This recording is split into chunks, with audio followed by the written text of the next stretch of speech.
Welcome back to the deep dive. We are doing something a little, well, a little meta today. And honestly, I'm still trying to wrap my head around whether I should be offended or um, enlightened by the source material we're covering. It is a bit of a slap in the face, isn't it? It really is. But maybe a necessary one. Definitely a slap. Okay, so for everyone listening, we are looking at a transcript from a YouTube video. Right. Hypothetical one, from early 2026 by Dr. K, the psychiatrist behind the channel Healthy Gamer GG. A huge channel. Millions of subscribers. Huge. And the title of this video is Why You Should Stop Watching YouTube. Yes, even this video. It's just the perfect paradox, right? Sure. You have a content creator, a guy whose entire business model, his whole livelihood, relies on retention and watch time. Clicks, views, all of it. And he's explicitly telling his audience to close the tab, to go away. And my first reaction, my immediate cynical reaction was, okay, this is a bit. This is reverse psychology. Of course. You know, tell people not to push the big red button. What's the first thing they do? They smash the red button. They smash. So I'm thinking, is he just trying to game the algorithm by pretending to be anti-algorithm? Like, is this some 4D chess move? That's the natural cynical take, sure. And maybe there's a tiny part of that in there, who knows? But as we dug into the transcript and, the surrounding research on this idea of passive consumption, it became really clear. What's that? This isn't a marketing trick. It's actually a desperate plea.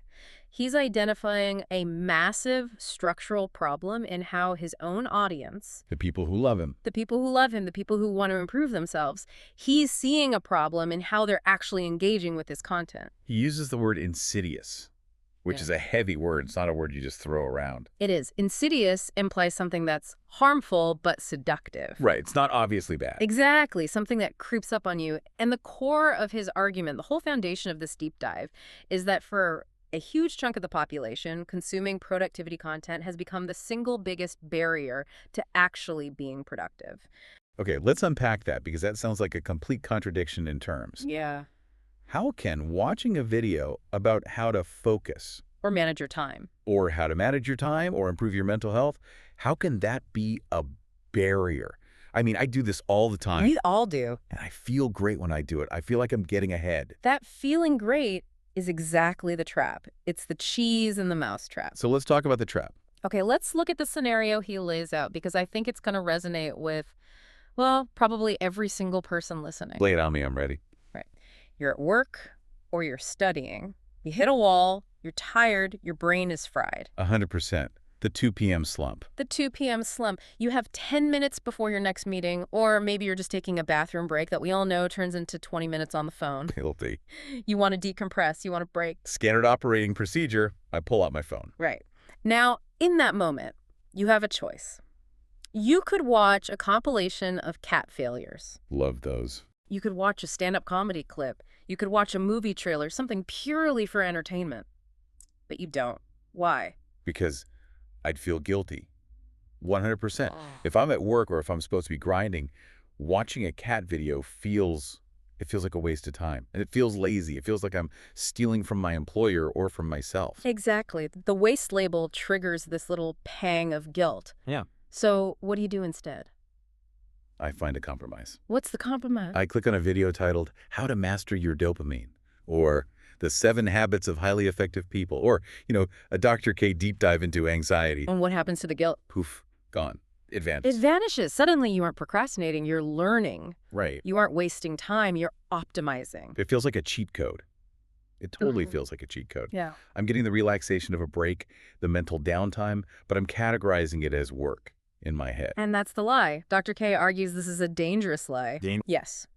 He says that when you do this, you are engaging in passive consumption disguised as productivity.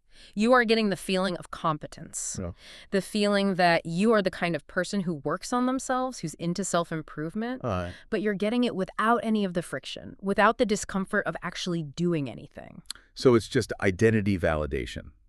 I am a smart, productive person because I subscribe to smart, productive channels. Precisely. That's a perfect way to put it. And the insidious part, the sneaky part, is that because you feel productive, because you've scratched that itch, I don't need to do anything else. you never actually get around to doing the hard work. Yeah. You substitute the consumption of the solution for the execution of the solution. Like, that's upsettingly accurate. I can feel that in my bones. Right. But I want to push back on this a little bit. Is it really that bad? I mean, come on. Even if I'm just passively listening, isn't some information better than no information? That's the logical argument. Right. If I'm washing dishes and I listen to a podcast about history or psychology, surely that's a net positive compared to just staring at the suds in silence. That is the million-dollar question, and I think it's the question everyone listening is asking themselves right now. I think so. And to answer it, we have to look at what we're calling the creator's dilemma.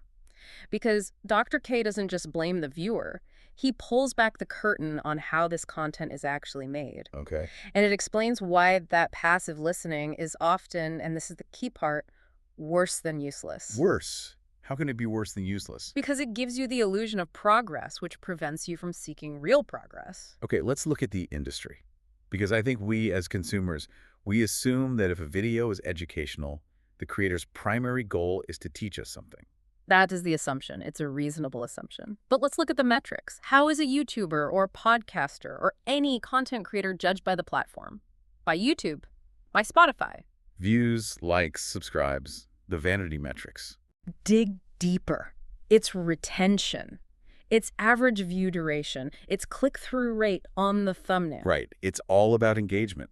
The algorithm doesn't care if you learned anything. It doesn't have a little pop-up that sends you a survey 6 months later asking, hey, did that video actually help you lose weight? Or did that video help you fix your relationship with your dad? No, absolutely not. The algorithm doesn't run a randomized control trial on your life. No, it just cares if I watched until the very last second so I could see the next recommended video. Right. So knowing that as a creator, how do you structure an educational video? You can't just give the answer. No, because they'll click away. You structure it like a mystery novel. A mystery novel? What do you mean? Think about it. If I'm making a video about weight loss, and I give you the entire answer in the first 30 seconds, to lose weight, you need to be in a consistent calorie deficit.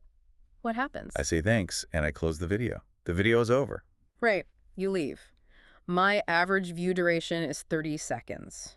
Bad retention.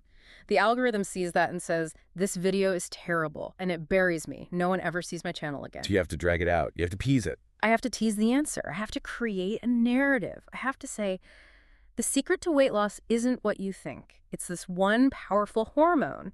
But to understand that hormone, we first have to look at the crucial role of your sleep. Ah, okay.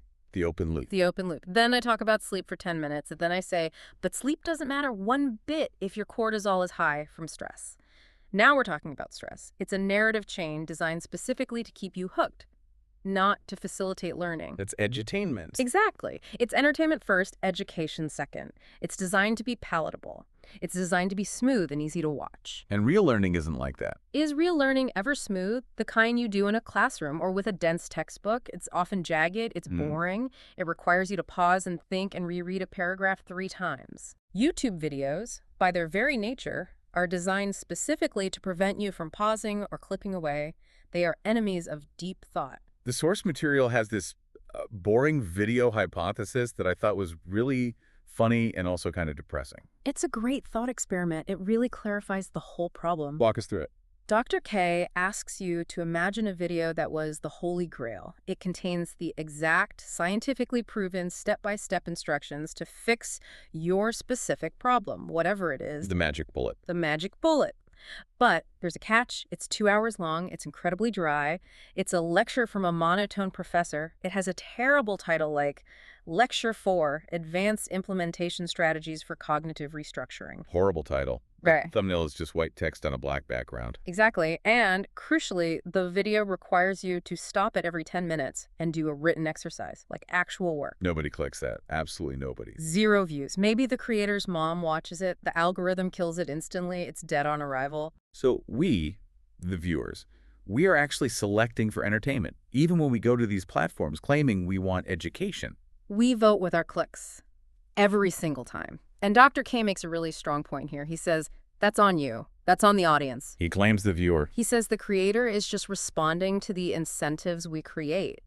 If the most helpful content is boring and the most entertaining content is only vaguely helpful, we pick the entertainment every single time. We want the feeling of learning without the boredom of learning. Yes, we want the intellectual sugar rush without having to eat our vegetables. Which creates this weird ecosystem where creators are incentivized to make us feel smart, but not actually make us smart.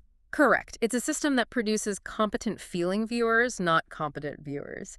But here is where this whole deep dive gets really weird. Okay. Because Dr. K isn't just some random self-help guru. Right. He's a Harvard-trained psychiatrist. Exactly. He's a legitimate clinical expert. And in the transcript, he drops this fascinating anomaly about the American Psychiatric Association, the APA. Yeah, this part shocked me. I just assumed the entire medical establishment looked down on YouTubers as, charlatans. Usually, yes. That's the standard view.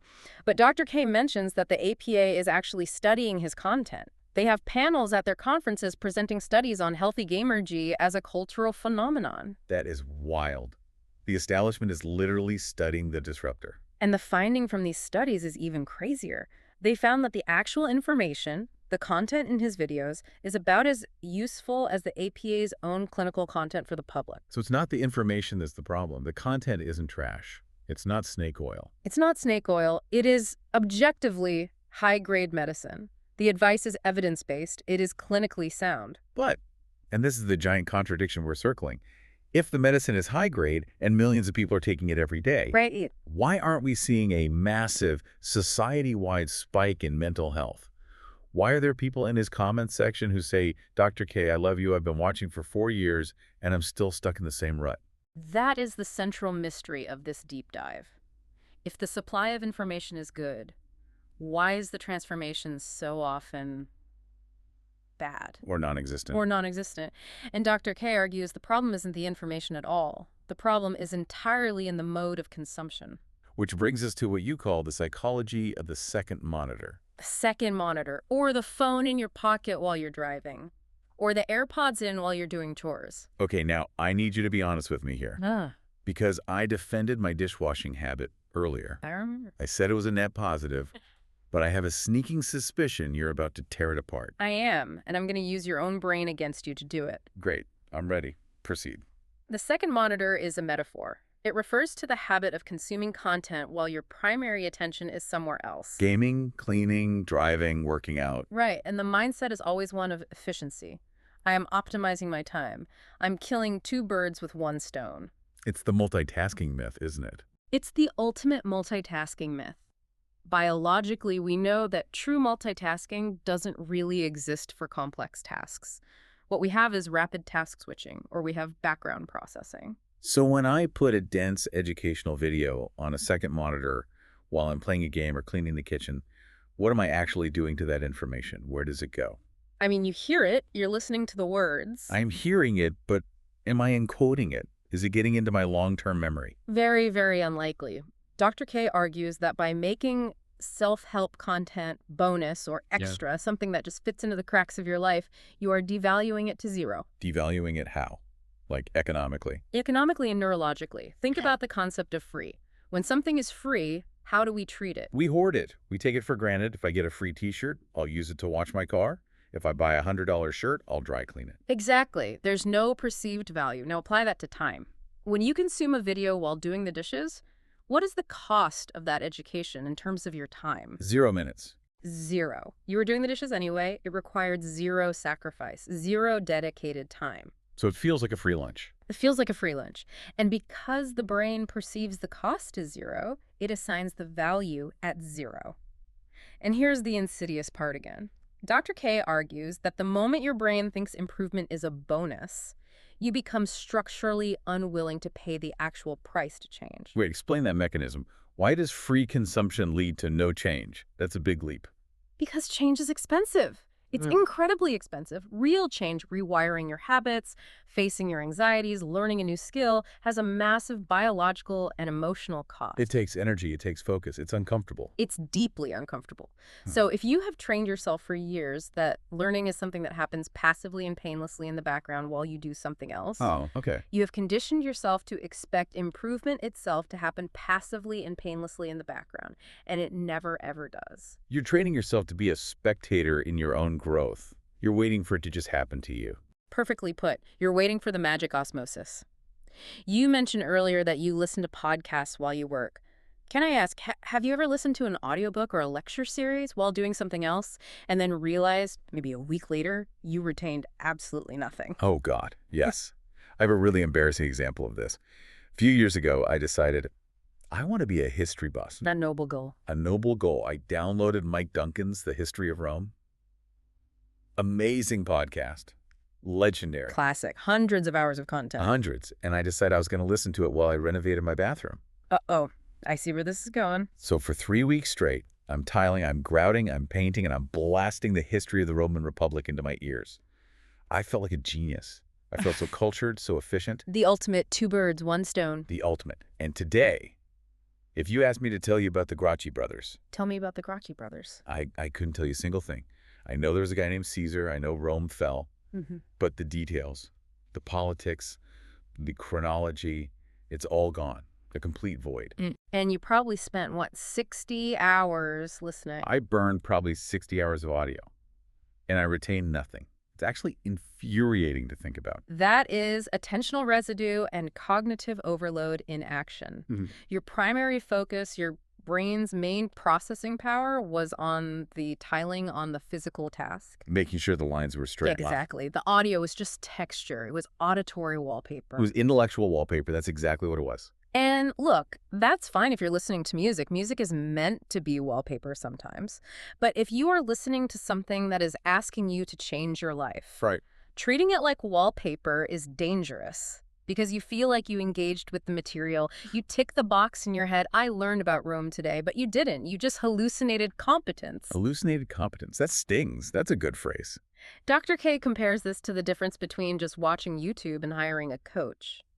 Why do people pay $200 an hour for a life coach when all the information they're going to give you is probably available for free on YouTube? I always assumed it was for the personal touch. Or maybe the coach has some secret techniques they don't share online. Rarely. The information is usually pretty standard. The difference isn't the information, it's the cost. The money. The money, yes, but also the social friction. When you pay $200, you have skin in the game.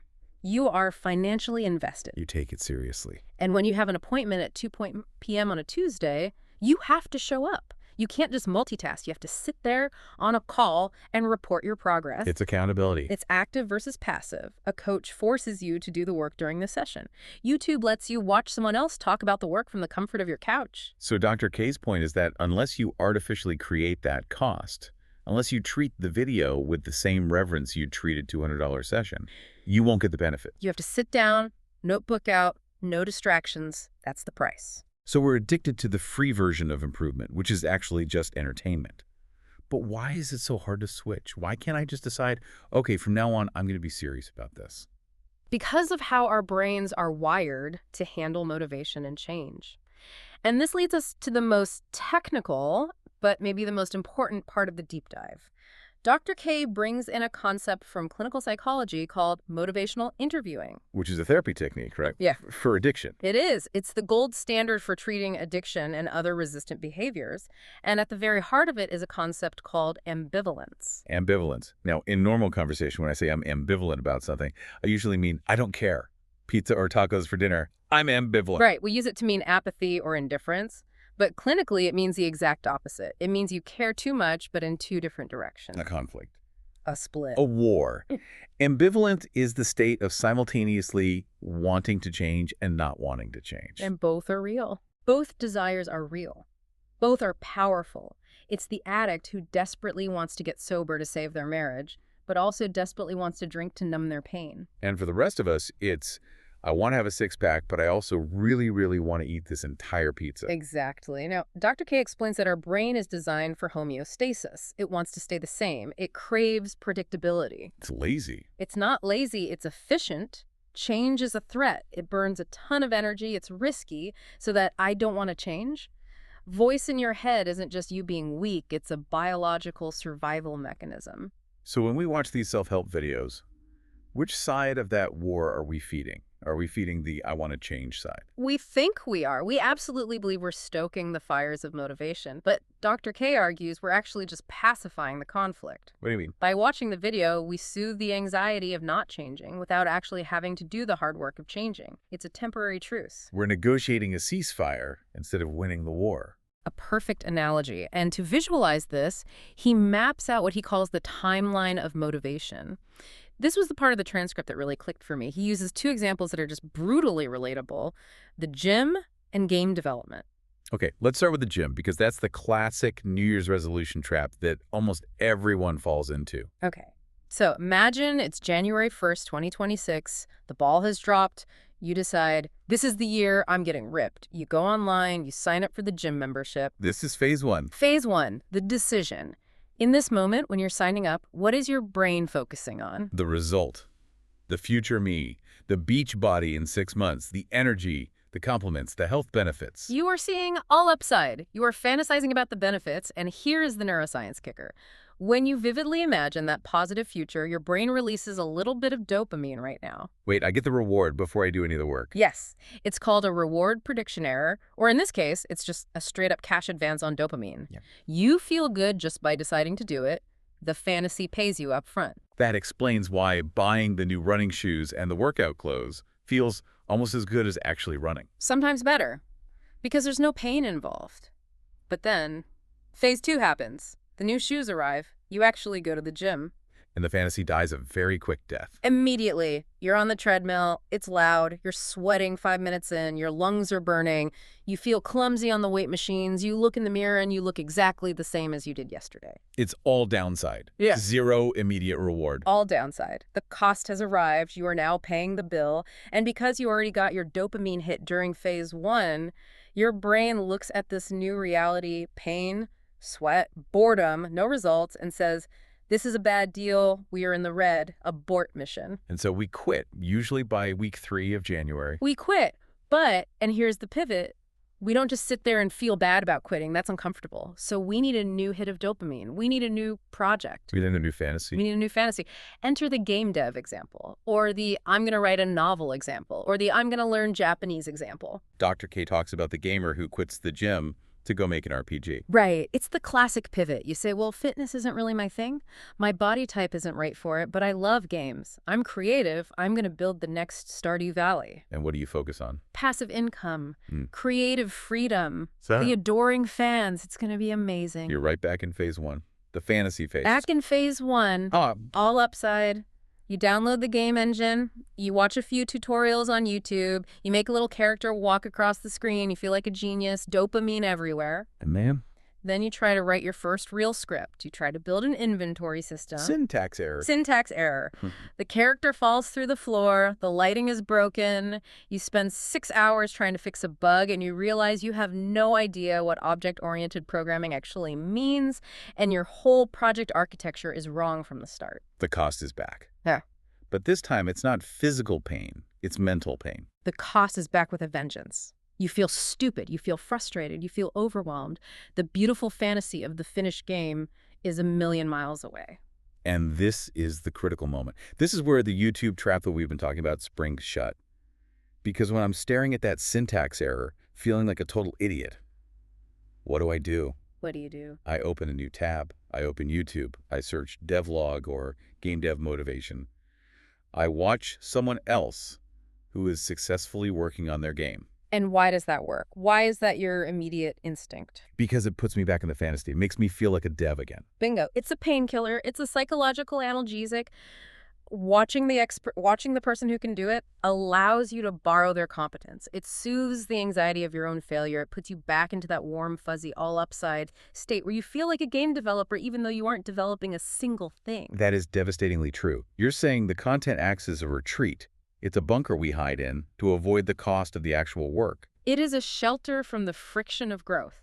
And as long as you have that shelter, as long as you can instantly retreat to the second monitor whenever things get hard, you will never, ever push through the all-downside phase to actually get to the result. You'll just keep cycling between fantasies. I feel personally attacked. I have a Google Drive folder full of half-written stories and half-coded projects, and for every single one of them, I can point to a YouTube playlist I watched obsessively instead of finishing them. We all do. This isn't a personal failing. It's a feature of the modern internet. Is human nature to avoid pain? The internet just provides an infinite supply of painless alternatives. But Dr. K's entire point is that you cannot learn without the pain. You cannot grow without paying the cost. The friction is the thing. It's not an obstacle to the thing. It is the thing. So how do we pay the cost? If our brains are wired to run away from this pain, how do we force them to stay? Dr. K doesn't just leave us in this pit of despair, does he? No, he doesn't. He offers a solution. And it's surprisingly simple and surprisingly analog, he calls it. Well, we can call it the grilling protocol. A grilling protocol. This sounds tasty. I'm intrigued. It involves carrots, so it's healthy too. Okay, set the scene. How does this work? So Dr. K uses a personal example. He likes to cook. He likes to grill. Now, the wrong way, but the way most of us try to learn a new skill, would be to sit on the couch and watch top 10 grilling hacks or master the perfect steak while you're eating potato chips. Watching food porn, basically. Exactly. That's entertainment. You aren't learning, you're salivating, you're in the fantasy phase. The right way, the grilling protocol, flips the order of operations completely. Step 1 is not consumption. Step 1 is action. You just go grill without knowing what you're doing. You go grill. You don't know what you're doing. Doesn't matter. Go outside, light the fire, and throw some food on it. And you will probably fail. You'll burn something. You must fail. This is the crucial, non-negotiable step. Dr. K talks about trying to grill carrots. He had this specific vision in his head. Tender on the inside, smoky, and a little charred on the outside. But every time he did it, he failed. What happened to the carrots? They were either rock hard in the middle, totally raw, or by the time the middle was cooked, the outside was burnt to a black, bitter crisp. He couldn't get the heat and the timing right. That is a specific, frustrating, real-world problem. That's not a theoretical problem. That is the cost. He paid the cost. He stood in the smoke. He wasted the food. He felt the frustration of failure. Now, and only now, does he earn the right to go to step 3, targeted consumption. That's when you open YouTube. That's when you go to the search bar. Yeah. But notice the crucial difference in what you search for. You aren't searching for cool cooking videos. Right. You are searching for a very specific query. How to grill carrots so they aren't hard in the middle. It's a surgical strike for information. Exactly. In that moment, you have what learning theorists call a knowledge gap. There's this idea in constructivist learning theory that you cannot pour knowledge into a full cup. You have to create a hole for the knowledge to go into first. The failure creates the hole. The burnt carrot is the hole. The burnt carrot is the hole, Yeah. Yes. When you watch the video after the failure, your brain is desperate for the answer. It's not passive, it's active. You're leaning forward, hanging on every word. Why did it burn? Oh, he's parboiling them first, of course. I need to boil them for 5 minutes before they even touch the grill. And that sticks. You never, ever forget that. You never forget it because the information solved a pain. It wasn't just interesting trivia. It was a cure for your frustration. This connects to a concept I've heard about in corporate training. They call it just-in-time learning versus just-in-case learning. Precisely. That's the perfect framework for this. Most of our self-help consumption is just-in-case learning. We are hoarders of information. We watch videos on how to build a shed just in case we ever want to build one. We watch videos on how to day trade just in case we get into the market. We read articles on networking just in case we go to a conference. But because we have no active project, the brain says this is irrelevant and it dumps the info within days. It's mental masturbation. To be crude about it, it feels good in the moment, but produces nothing. It is. Whereas just-in-time learning is the grilling protocol. Right. It's, I am building a shed right now. I have a hammer in my hand. I do not know how to frame this corner. So what do? I stop. I pull out my phone. I watch the 2-minute video on how to frame a corner. I put the phone away. I frame the corner. I close the video. The learning is directly and immediately applied to solve a problem. The work comes first. Watching content to supplement that comes second. That is the golden rule. That's the whole thing in one sentence. The energy investment must precede the consumption. If you consume before you invest energy, it's just entertainment. If you invest energy, fail, and then consume to fix the failure, it's a tool. It sounds so simple when you lay it out like that, but it requires such a massive shift in behavior. It requires being okay with looking stupid, with failing. It requires what psychologists call desirable difficulty. You have to embrace the fact that the struggle isn't a sign that you're doing it wrong. It's the only sign that you're doing it right. If it feels easy and smooth, if you're just passively watching a slickly edited video, you probably aren't learning. You're just being entertained. So we need to stop trying to make learning efficient and start making it effective. Correct. Efficiency is the enemy here. That whole idea of kill 2 birds with 1 stone by listening to a podcast while cleaning, it usually results in 2 missed birds in a half-cleaned room. Yeah, that hits home. That really hits home. Dr. K's outro in the transcript really drives this home with a final hard choice. He presents it as an ultimatum. The binary choice. No more gray area. He says there's no more free, extra, or efficiency of learning. That's over. You have to choose. You can't have it both ways anymore. You are either learning, which means monotasking, notebook out, phone on, do not disturb, pausing the video, struggling with the concept, or you are wasting time. And he says wasting time is okay. That's the part I found so refreshing. Yes, that's the liberating part of this whole thing. He says, if you want to watch YouTube to relax, watch YouTube, have fun, watch the cat videos, but do not lie to yourself. Don't call it productivity. It's the separation of church and state. Entertainment is entertainment. Work is work. Don't mix them. Don't poison your entertainment with guilt, and don't poison your work with the illusion of entertainment. Stop trying to multitask your way to self-improvement. It is a biological impossibility. This has been, honestly, a bit of a wake-up call. I came into this thinking we were going to talk about YouTube algorithms, and we ended up talking about the fundamental nature of human motivation and learning. That's usually how it goes with Dr. K. You start with a simple problem and end up questioning your entire life. So before we sign off, we always like to leave the listener with a final provocative thought. Something to chew on that wasn't explicitly in the text, but builds on the theme of this deep dive. Okay. We've talked a lot about the feeling of productivity versus the reality of it. I want to challenge everyone listening to rethink their relationship with feeling good about their work. Explain what you mean by that. We have this cultural assumption that if we are on the right path, it should feel good. We should feel in the flow. We should feel inspired and motivated. But based on the neuroscience of learning, based on the gym phase 2 example, true progress, true learning often feels like incompetence. It feels like struggle. It feels like you're stupid. It feels like struggle. It feels like you're bad at it. So the provocative thought is this. If your daily routine makes you feel smart and efficient and constantly productive, you might actually be stagnating. You might be stuck in the fantasy loop. So the feeling of productivity is actually the enemy of real productivity. Potentially. It can be a sedative. Yeah. So here's the challenge. What is one educational thing you are consuming right now? A podcast series, a YouTube channel, a newsletter that you follow religiously. The thing you think is making you smarter every week. Right. The thing that gives you that little I'm learning hit. I challenge you to unsubscribe. Or at the very least, turn it off. Just for a while. Turn it off until... What's the condition? Until you have burnt the carrots. Pick a real project related to that topic. Try to do it. Fail at it. Feel the burn of that failure. Then and only then are you allowed to turn the content back on, not as a subscription, but as a tool to solve that one specific problem you just discovered. Stop watching videos on how to write a novel until you have actually written a terrible chapter 1 and you don't know how to fix the dialogue. Stop watching videos on fitness until you have gone to the gym, felt like an idiot on the treadmill, and realized you don't know what to do next. Burn the content. Are the content. I love that.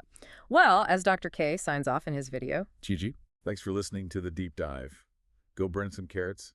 We'll see you in the next one.